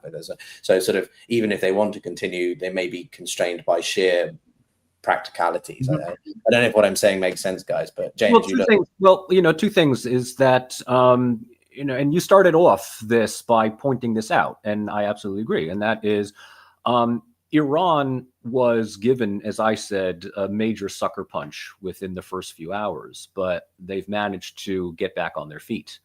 The exterior structures of the nuclear facilities have been hit. The underground has not been touched. They're members of their high command, and at least a dozen top-ranking scientists have been killed. The military high command has found replacements. Scientists can be replaced as well. Infrastructure can be destroyed. Infrastructure can be rebuilt. So Iran is bruised, but it's still there, and it's still able to launch missiles. The Iron Dome that was much vaunted as being this impregnable fortress to protect Israel has proven to be nothing more than rhetoric. The Israeli... Michael, I think that is... Michael, it's done a bit more than that. Come on. I'm not seriously, it's not. No, come on. I think I'm sorry. Let's be honest here. They've hit the oil refinery in Haifa. They've hit Tel Aviv, right? So are you agreeing with me that, yes, the Iron Dome is overrated, or I'm talking out of my ass? It's not infallible. Yeah, okay. But it's, to say it's over, it's nothing is just quite clearly not the case. And as I say, I'm not doing this in order to take a sort of a particularly sort of pro-Israeli position. I just think from everything that we've seen, but the fact is Iran has launched barrages of missiles. And if we can sort of probably count on the fingers of one hand the serious things when Israel has decapitated its senior military command, effectively controls the airspace over Western Iran, we know that on one of the major nuclear facilities, Israel has not been able to do the damage that it would have wanted to do. But we know that that's because it has been built incredibly deeply, and that Israel doesn't have the technology to hit those missiles. But I think, we just need to be a little bit, when making the assumption, it's not about wishful thinking of, what we would want Iran to do against Israel. And I think there will be a lot of people who will be following this situation and be wanting, and we see this. It's not just in this situation. We see this every week when we talk about Ukraine and Russia. The number of people who come on and start sort of spouting absolute, about how Russia is about to steamroller over Ukraine because they want it to be true. And I think we need to be really, really careful in sort of, separating out. James, if I can add another element to that, which is sort of the claim or suggestion on the more, should we say, Iranian leaning side, is that Israel would not be able to do any of this without the help of its allies. And ultimately, if it was just Israel in a vacuum and Iran in a vacuum, Iran would be decimating Israel. I don't think that is accurate personally, but how much is it that Israel does depend on foreign support in times like this? Yeah, but Piotr, this is international relations, isn't it? I mean, you know, it's pointless saying it would be a very different fight if Israel didn't have the United States. Yes, it would be, but it does, and so that's the discussion that we have to have. I mean, there's no point saying, you know, let's make this a fair fight, you know, as though it's some sort of boxing match, and you're telling one of the boxers don't put bloody, you know, don't put a bloody horseshoe in your boxing glove and stuff like that, because that isn't the rules and everything like that. This is international relations. We know that this is the reality is that Israel is supported by the United States. That is not going to come as news to anyone. And a lot of people would say, but this is an absolute outrage and everything. Yeah, but that is the reality of the discussion. Yeah, there's no point talking about what has Russia behind it, and Russia isn't going to be, from what we can see, isn't in a position to do very much and isn't inclined to do very much. And if anything, you know, one could argue with oil prices going up the way they are, then Moscow is probably sitting there thinking, let this conflict continue as long as possible, frankly, if this is just going to send up the price of oil, because their economy has been hit. Well, I wanted to ask that, and I wanted to give a shout out to Be Marketing. This is the latest one. There's been plenty of you saying that, but thank you. I think it's pretty balanced as well. We do these on a bi-monthly basis. So if you want to see more of that, then, you know, follow all of us or one of us or something. You'll find us as well. If you're watching on X, then, you know, follow me on X. I'm covering things live as well in Spaces. But yeah, I mean, what do you think is the objective? You should be on X as well, Michael and James. You guys should be active. No, I sorry on that one. I frankly, I was tired of every time I loaded it up being confronted with Brazilian snuff movies and stuff like that. Frankly, gosh. I didn't. Wow. I do have an X account. I log in maybe once a month. I'm on it for less than 5 minutes, and I realize why I log in only once. Yeah, exactly. It's a horrific. Wow, place. we've even found I know you've got a big following over there, and you know. But Michael, you'd find a lot of people who align with your perspective on things, and I think you'd be very actually popular amongst the should we say Palestinian and Iranian line groups that, you know, feel as passionately as you do about elements of this issue. I feel you're missing out. You could be huge. You could be the new Jackson Hinkle. I'm kidding. You're far more substantive than him. I'm kidding. If you don't know who that is, don't worry, everyone. He's a deplorable person. But anyway, I don't know. So what is the end game here? Michael, the new deplorable person. Yeah, right. No, it's not. I'm joking. But like, no, sorry, that's bad.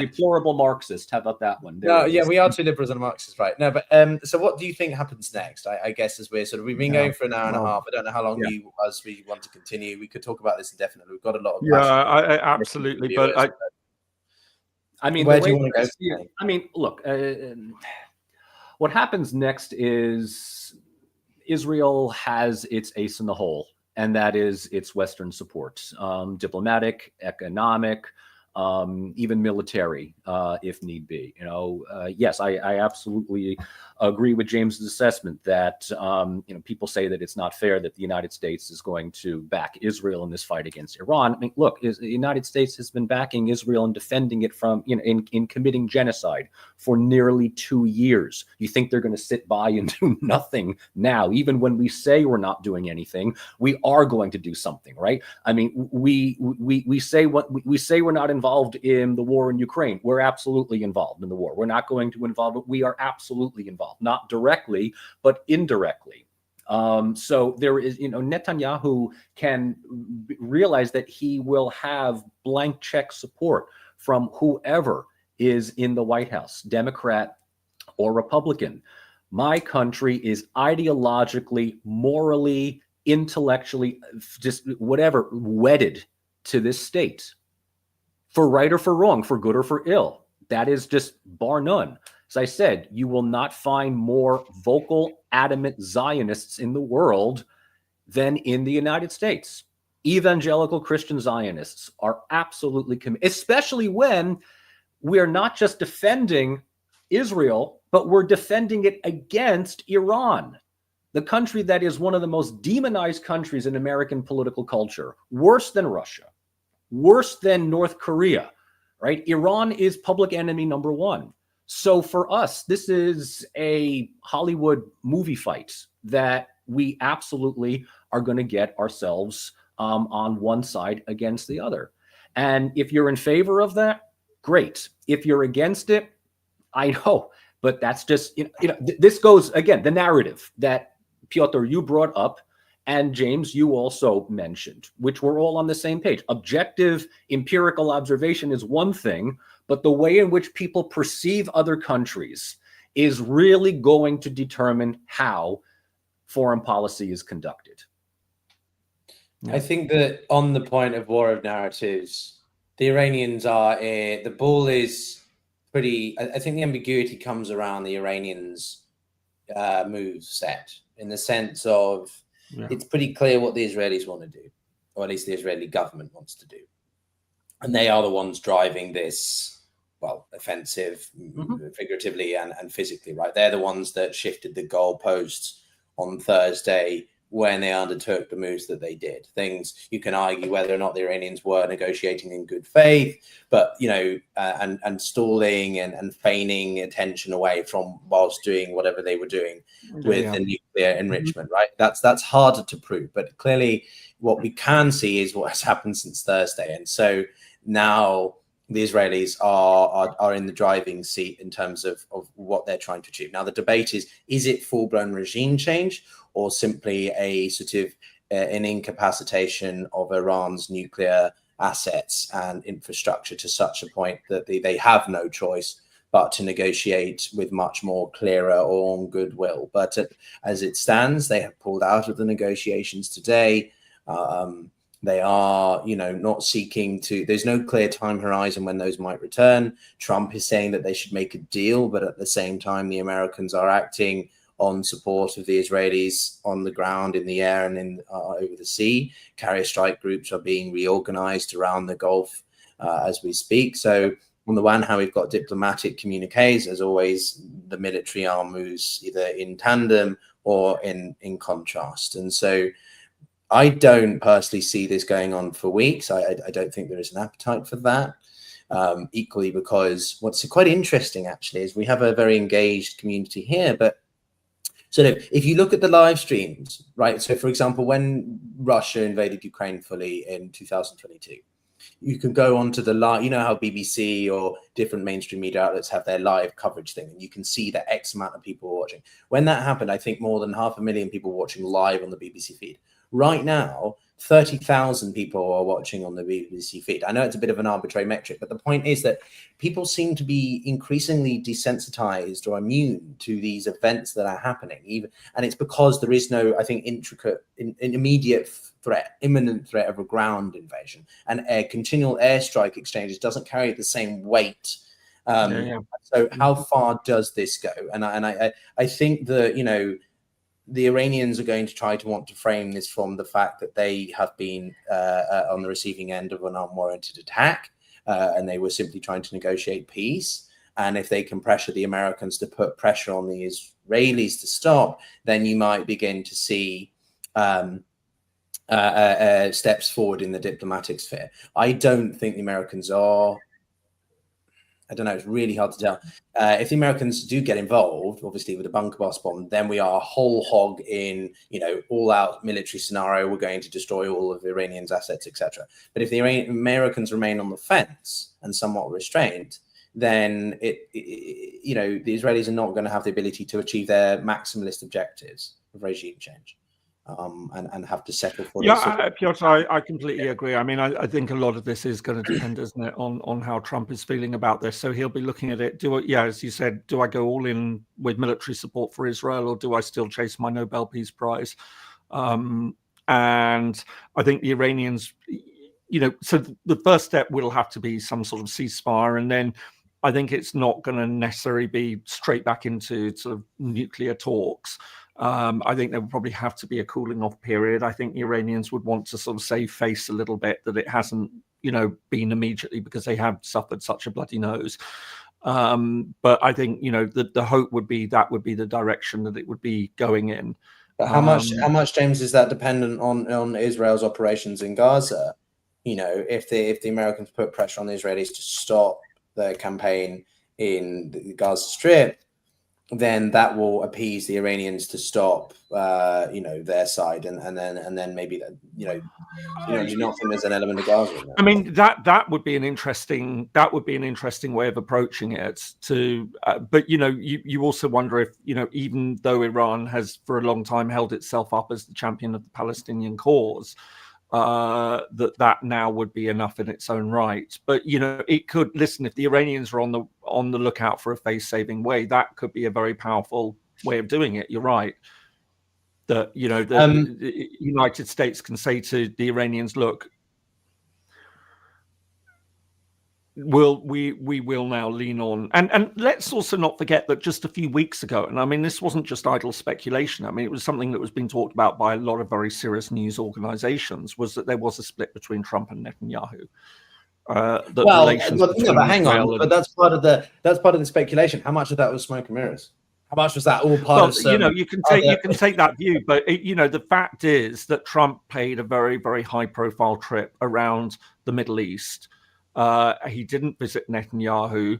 He was quite happy to take Qatari money for a gift of an aircraft and things, that he was being feted in Saudi Arabia. I mean, Trump is we all know that is at heart a businessman, and this was a very, very powerful symbol. Saudi Arabia has had a rapprochement with Iran in recent years. So it's not entirely beyond the realms of possibility that, people would just immediately, there will be those who dismiss it and just say, oh, no, it is smoke and mirrors. But I think, there were enough serious voices that I respect that were saying that this is something's not quite right with this relationship. Trump is not happy with Netanyahu. So I don't think it's quite as smooth. And we haven't seen, let's just remember that when all this kicked off, I mean, Marco Rubio putting up that message very, very quickly saying nothing to do with us, was very, very interesting, that it was a sense of distancing. And I know that Trump has since sort of, seems to have rode back on that. But I did see the analysis that said, he has to in some ways. But yeah, so I'm just sort of saying, look, keeping an open mind about what is going on and trying to evaluate all the different factors and trying to make sense of it, and where we go from here. I mean, the idea that so Israel might very well want to continue on with this, but for how long and to what objective? It can't possibly win an outright victory over Iran unless it is seeking regime change. And, can that be done from the air? And it's certainly not going to be done from the ground. What about this question? Oh, wait, hang on. This one. There are a few questions I thought would be worth covering. I can't see it. It's coming up very small on my screen. I will read it out and announces they have a nuclear bomb. What do you guys think will happen? I want each of your thoughts. That's a red flag for Tel Aviv as well as Washington. Well, I think, the thing is, so the argument would be that, in other cases where countries have announced that they've got it, then that's seen as game over. They've got it. But I think the context is slightly different in other situations. I could see that would necessitate action. Now, I mean, the thing is, it's not just, about building a bomb, it's delivery and all the rest of it that has to go with it. That's where the North Koreans come in, to me. From my perspective, I'll reiterate and expand on something that I said from the beginning, which was that the Iranians have a very capable bunch of scientists, but they also lack it. You can't destroy knowledge, I guess I'll reframe what I mean. You can't destroy knowledge. You can destroy the scientists, which the Israelis have done, taken out, but that knowledge exists. And whilst the Israelis may have set back the Iranians in the short term, in the longer term, which it's difficult to gauge what we mean exactly by short or long term, they may have ramped up the sense of necessity that if their regime is facing an internal pressure from the people, which again, I'm not sure how much is support or not support for the Islamic Republic, versus also external pressure, then you're going to go whole hog, head down to get the bomb, because a nuclear bomb is independent of, I hate that StreamYard does that, because it's independent of the people. You can have a bomb. It's not like having a big military, which requires you keeping a lot of people on side, right? It's not a military junta. You have a bomb, and you can still be facing pressure from your domestic people or whatever, right? So it's indifferent to that, but also because it works as a hell of a deterrent to others outside, right? Yes. Apart from so that may well be the biggest single asset the Iranians need, or the Islamic Republic regime needs, to ensure its survival, which is what regimes are all about. And then in terms of delivery, well, that's where the North Koreans come in. Again, I don't think the Russians are going to be willing to share this kind of information, be it to finish acquiring the payload versus delivering it. The North Koreans, they've got less to lose. They're the most isolated nation state in the world, arguably speaking. So that is certainly a possibility. And you know, if they come out and announce that, well, that is the biggest question. I've had guests on who are as hawkish, from Jason Brodsky, to are incredibly, moderate, and think that the JCPOA was a good thing and valuable. And no one seems to have a consistent answer about what the Americans would do. Right, you know, if Iran is a nuclear capable nation, well, okay, they have a bomb now. Well, that's just it. We sort of find a way to manage it. So let's expand this by looking at, to my knowledge, the 4 countries outside of the original 5 that have now, 2 have officially declared themselves nuclear: India and Pakistan. North Korea is, for all intents and purposes, a nuclear power, and so is Israel, right? Worst kept secret in the world. What is the response to all of these 4?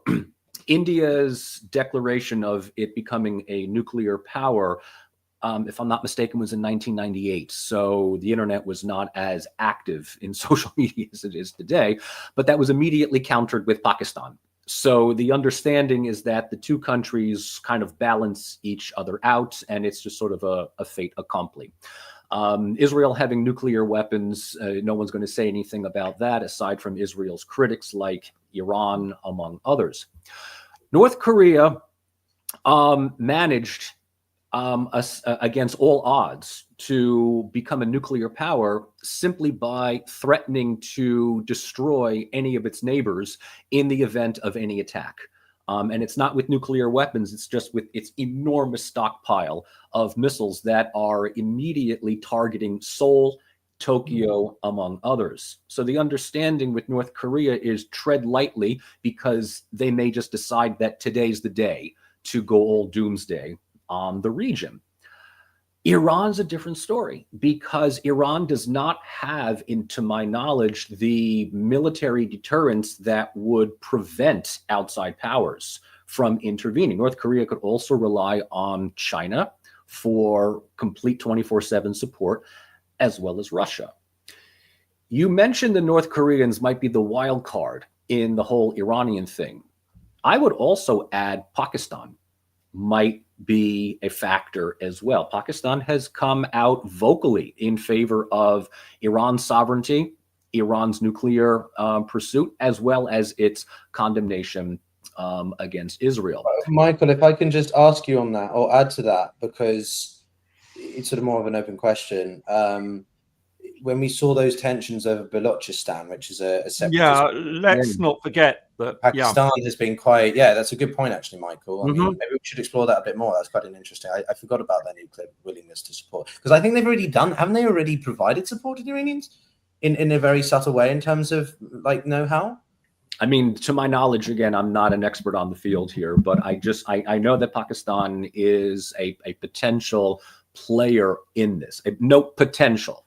Not, no potential here. Well, I mean, look, there was the case of AQ Khan, who was supplying nuclear secrets, which those of a certain age will remember. That was a very high profile example of Pakistan providing nuclear know-how, and it got a very, very heavy slap on the wrist for doing so. I mean, the relationship between Pakistan and Iran has traditionally been very close, but in recent years it has come under strain. Piotr, you mentioned Balochistan. So for anyone who doesn't know, the westernmost part of Pakistan, the largest of Pakistan's provinces is Balochistan, and there's a Balochistan that exists in Iran as well. And in both territories, it's been a bit restive. There are insurgent movements, and both countries have accused the other of supporting each other's insurgents and things. Although, as I say, traditionally, Iran and Pakistan have had good relations. So it's not maybe quite as clear cut as it may have been 10 years ago, even. Something just to bear in mind. But I think, certainly the really big question here is, as you said, what happens if Iran were to announce? And I think that this is exactly why Israel has stepped in at the moment and sort of said, right, okay, we're going to push this back, and then see where it goes from here. But I think the one thing that we can say is that, any attempt by Iran to escalate this by drawing in other Western countries, be that Britain, be that France, be that United States, would be disastrous. That it would complicate matters. But again, we aren't aware of what the Iranian thinking is at the moment. It might be defiance, just simply says, right, we're going to go for it. But it might also be that cooler heads are saying, look, we need to stop this. We're not in a position to beat Israel, and if we want to escalate it that next level, then we could be looking at something very dangerous. I would also say that what they fear is not so much regime change, but regime weakening. Take a look at what happened in Syria. I guess you could call it regime change with the fall of the Assad government, but I don't think that no three of us here would regard the current government in Damascus as unified, as strong, and as stable. It is sort of the Libyanization of a country, which could very well happen in Iran. There are a number of regional and ethnic tensions within the country that, if given an opportunity by the outside, look, we don't do regime change. You know what we realize in the West? We realize that we can do a lot more damage just by weakening a country, not by installing a puppet government, but just by weakening the country and letting it collapse from within. Yeah, we've just mentioned Balochistan, but you're right. One of those major issues. How about the idea that a good chunk of northwestern Iran is Azerbaijani?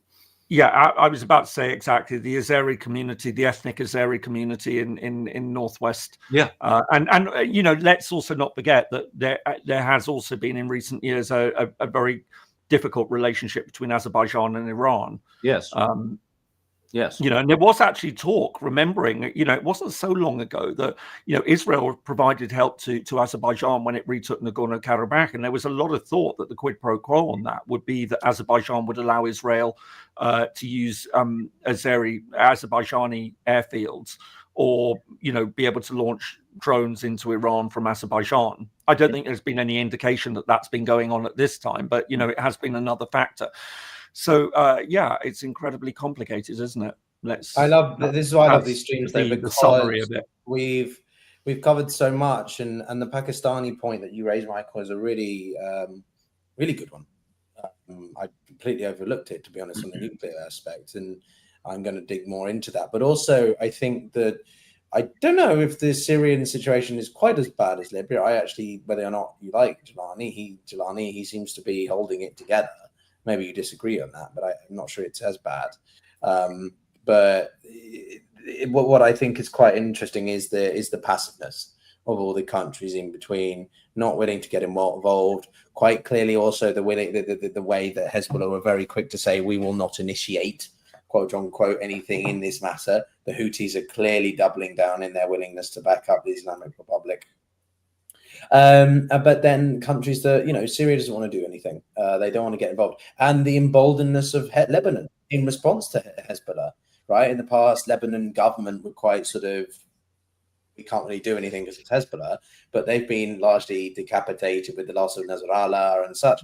And suddenly the Lebanon government is a lot more forthright. So you do see a shift in the balance of power or rhetoric in certain smaller areas. But I guess, I don't know, for the last, should we say, 10 minutes or so, what would you say you think should happen versus what you think could happen? There's a difference between preference and expectation, right? I don't know, Michael, what do you think? what should happen versus what, I mean, we've spent the last hour and a half sort of talking about the differences between. Well, let's let's bring it together, right? I mean, what I would like to do, I mean, I'd like to address something that James brought up, not anything specific, but a big picture, right? A big picture here. And that is that the Israeli-Iranian issue, along with Russia-Ukraine, along with Israel-Palestine, all of these issues are involving something that is considered by international law illegal, but yet it's happening, right? So Iran is in breach of certain IAEA arrangements. Is it legal for Israel to attack Iran or not? Is it legal for this country to do that or not? This is really the difference between liberalism and realism. Liberalism says, hey, that's illegal, you can't do it. Realism says, stop me, try me. A realist, if you have the capability of doing something, it might not be legal. I will make it legal. I will retroactively make it legal. Israel does not care what's legal or not. They have the ability to do what they're going to do. Much of its political leadership knows better than anyone else that they are hated throughout the world. They know this. They don't care. You might as well just finish out what it is that you're doing. They don't care about public opinion. They're going to do what they're going to do because at this point, you don't back out of a fight that you are already in. If you have a gun and you shoot a large animal, an elephant, and you don't kill it, but you just piss it off, you don't run, you continue. This is what they're doing. And so in that regard, the world that we're looking at today is back to might making right. And but Michael, no, listen. I mean, you know, I'm not condoning it, James. I'm not condoning it. I mean, no, but I take a slightly different view on this. I mean, because you know, I do tend to be the naive view of international law, but in this case, I can also see that international law is quite explicit that you don't develop nuclear weapons. Well, then somebody needs to remind this to the state of Israel. Oh, and while they're at it, remind them that genocide is not a good thing. I don't know. Maybe they should if they're going to preach that. But, you know, I mean, you know, we're just, you know, my point was a corrective to the view that Israel is breaking international law because it's attacking Iran on a preemptive basis, and I'm saying that, you know, international law is also quite clear that you don't develop nuclear weapons. And yes, we have seen other countries do it, and it's highly regrettable. But, you know, this is a situation, as I say, where taking it back to the early part of the discussion, these are two countries which have been effectively fighting a proxy conflict for a very long time. It's been a shadow war that has been going on for many decades. We have seen time and time again that Iran has supported Hamas, it's supported Hezbollah, it's been supporting the Houthis, it was supporting Assad. You know, this isn't just suddenly out of the blue, and Israel has been taking for quite a long time. Now, again, we can come back and say that Israel has also created the conditions for that by not addressing the Palestinian issue.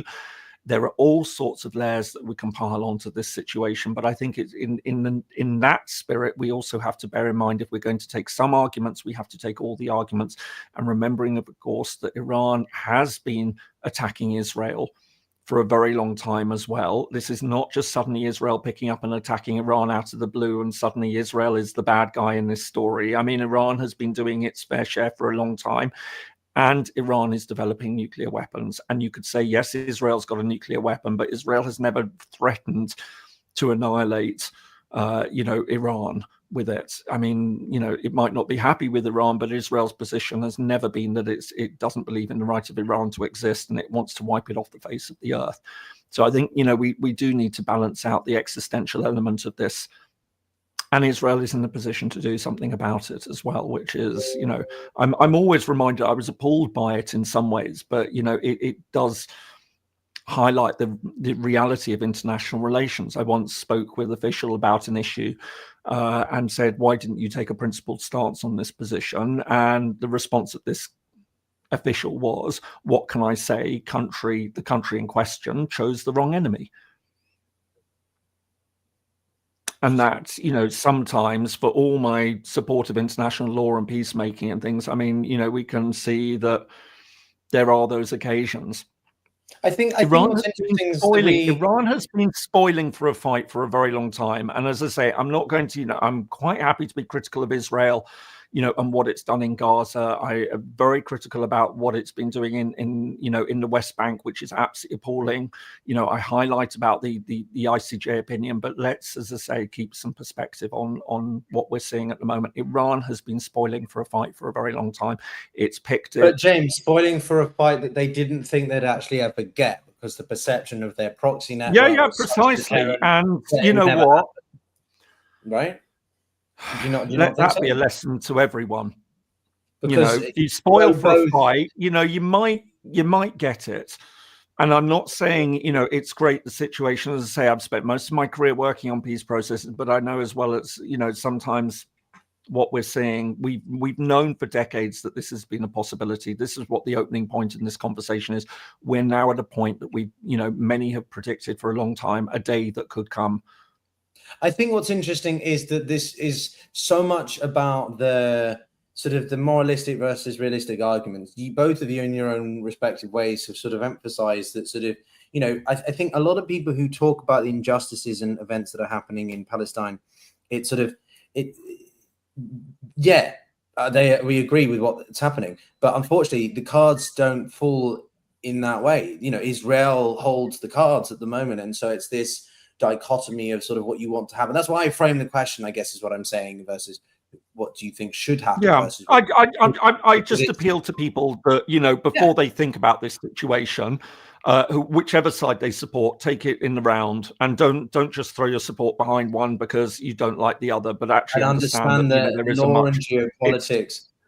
Law and geopolitics don't care about your feelings, unfortunately, and that's not because I'm a cold-hearted person who doesn't, you know, care about what's happening, but they don't. No, but I'm just saying, before people jump to the idea that somehow Iran is the innocent victim in all of this, just remember that Iran has been fighting a battle against Israel for a very long time, and it has now become hot, and it's taken, you know, it's taken quite a beating, and, you know, it's not the innocent side in all of this, but equally, you know, many would argue that Israel has been the architect of a lot of, you know, its own misfortune because of the way that it hasn't addressed the Palestinian issue, and it's given a lot of, you know, it's fed a lot of extremism, and extremism that people would argue has not just been targeted against Israel, but has been targeted against Western countries. You know, again, looking back to the early 2000s. A lot of the radicalism that was being pointed towards the West by Islamist groups, a lot of that was driven by hatred of, you know, support for Israel and the failure to deal with the Palestinian issue. Now, one could also then come back and add in an extra layer of complexity by saying that these were people who would never have been willing to accept a two-state solution anyway. They would have only ever accepted the elimination of the state of Israel. That's as may be. But I would put this one as the sort of final question: what is a realistic path to peace? Well, that means a less extreme version of leadership in both. As I said, I think the circumstances now would be very different if we didn't have an ultra-nationalist government in Israel, hell bent on, and that's not defending what James has denied, ignoring what James has just said, but, you know, you have the most extreme government in Israel's history, also led by a bloke who has had this wet dream of wanting to do this since the 90s. Plus, he's indicted. So how much of this is his desire to stop his own domestic reputation and instability and etc., right? And he's facing war crimes already for his actions in Gaza. So there's a lot of personal elements in this. But then, of course, you have to see some kind of different. I'm not going to call for regime change. I'm just saying you have to see some kind of shift in the power structure in Iran, because you're not. You know, we can argue whether or not moderates or reformists actually exist within the Islamic Republic. I'm not going to go down that rabbit hole, but. You know, personally, I like to believe that the peace deal was possible, and there is still a possibility for some kind of peace deal. But then that depends very much on the third element here, which is predominantly the United States and what this Trump administration really seeks to do. I'd love to remind everyone that at the time we've been having this and rockets were flying across the Middle East, we've had a military parade in America for the first time since 1991. And Trump is sort of wanting to say that this is about acknowledging the military as much as it is his own massaging his own ego and wanting to put on the sort of, well, and the White House's celebration of Flag Day, which means celebrating Russia's flag, which has obviously put a lot of people up in arms, because it's like the White House really loves Russia, or Putin specifically. So there's a lot of layers here from the diplomacy, but also just the personal, and whether Trump is like, I'm going to wake up today, screw it, let's go in. Why not? Let's have a go and see if we can. I can be the crowning. It can be my crowning achievement of my second term, the eradication of the Islamic Republic of Iran. Maybe he just decides, actually, that sounds better than trying to be peacemaker, which he's claimed to. I mean, I think, Piotr, if I could say, I mean, my final question ultimately is, could we envisage a situation where Iran would ever be willing to accept the existence of the state of Israel? I mean, ultimately, that that is changing government. I think that's it. Has it now built its identity? This regime has built its identity on this, and there's no way back, because the obvious answer would be to say, we need another push towards getting, as we're seeing with the Saudis, as we're seeing the French, towards a Palestinian state.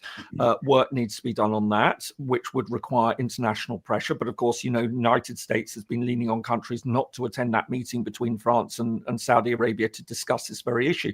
But, if you were to talk about Middle East peace, I mean, it does come down to resolving that, and also saying as part of that the regime in Iran must be willing to accept the existence of the state of Israel and not pursue nuclear weapons. But it is entitled to pursue a peaceful nuclear program under very strict international conditions. Yeah, we can see an end game to it. We can see an end outcome.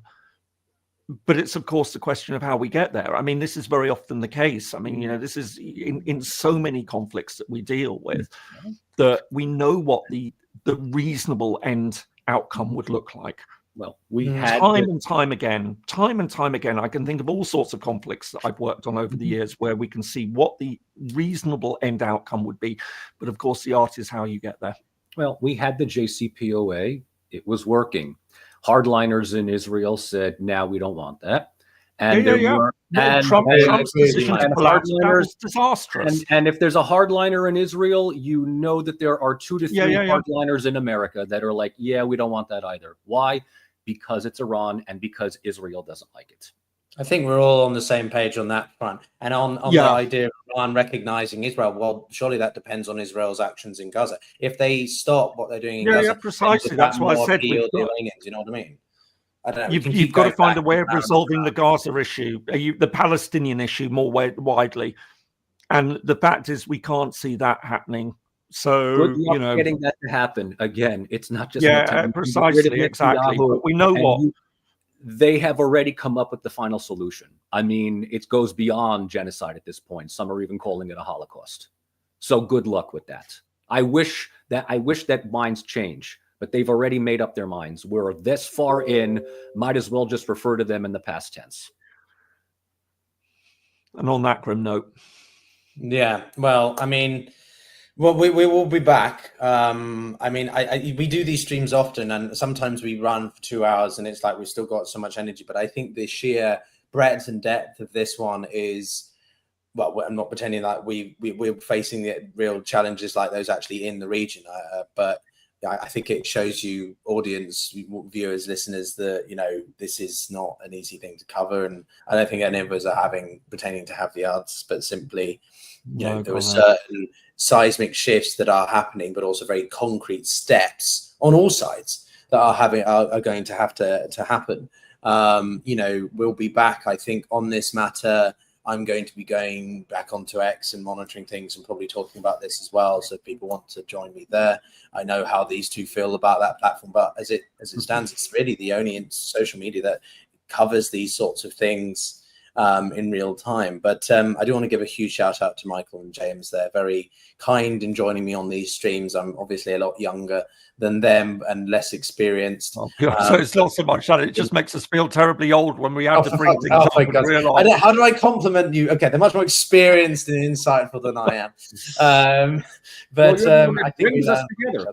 You're the one that makes this happen. So it's all three. All three have a vital role in this. Oh, I see. So I'm just the host who needs to shut up and let the two experts talk. I see. Thank you. No, we all have, as I say, our differences, but clearly we agree on the overall direction and realities of things. Whether or not the sort of the way that it should have played out, I think is different. But that's sort of, anyway, I could go on. I'm filibustering at this point. Everyone, thank you very much for watching and joining us. If you enjoyed this, if you're new to any of our channels, do go and check them out. James does incredible coverage of lots of different things, similar to me, maybe a little bit more objective, whilst I dip in my opinions, hot-headedness a bit more. Michael does fantastic coverage of war in Ukraine and Russia and translating things in real time, as you should see, not sort of a simplified Western narrative. And as you can tell, he does say the things that I think perhaps a lot of people in the West aren't willing to say, or has a willingness to just be blunt and say it as it is in some ways. So, but that's it from us, I guess, for this time. If something really does change, then maybe we'll do something sooner, but we'll see. Yeah, see you all soon, and best wishes. But take care out there, guys. Stay sane, everyone. Take care.